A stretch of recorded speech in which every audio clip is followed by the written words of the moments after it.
Oui, globalement, la situation agro-pastorale au Sénégal est celle qui est vécue au niveau sous-régional, donc dans le Sahel et en Afrique de l'Ouest. Les prévisions qui sont faites et qui sont généralement basées sur le cadre harmonisé ont montré que le Liptako Gourma qui couvre le Niger, le Mali et le Burkina, de même que le Tchad et le centre-nord du Sénégal, constituent des poches dans lesquelles la situation est relativement tendue.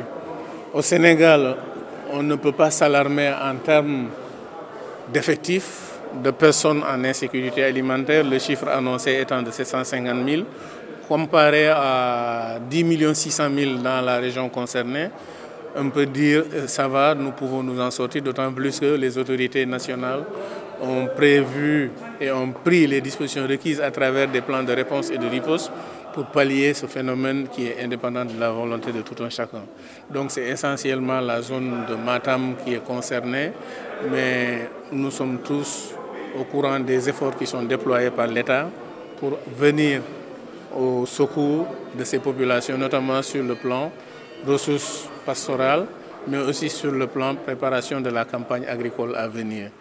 Nous savons que nous venons de sortir donc de l'hivernage 2016-2017 en octobre, et d'octobre à maintenant, ça fait 8 à 9 mois, les ressources commencent à s'amenuiser et il faudrait donc prendre des dispositions pour accompagner les personnes les plus nécessiteuses pour traverser cette période de soudure en attendant que les nouvelles récoltes de 2018-2019.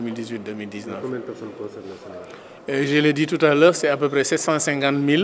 Ce n'est pas énorme, mais vous savez, même une famille qui est dans l'indigence pose un problème à tout un État. Personne ne veut que quelqu'un soit dans une mauvaise posture. Parce que vous connaissez le Sénégal, tout le monde est soudé, tout le monde est la même famille et que la faim ne connaît pas les frontières. Si on a faim ici, ce sera la Gambie, ce sera la Mauritanie. Si les Mauritaniens ont faim, ce sera le Sénégal ou ainsi de suite la Gambie. Et nous avons intérêt donc à travailler de manière soudée. C'est pour ça que les prévisions qui sont faites et qui sont faites sur la base du cadre harmonisé nous permettent de nous projeter et de rectifier le tir durant la saison.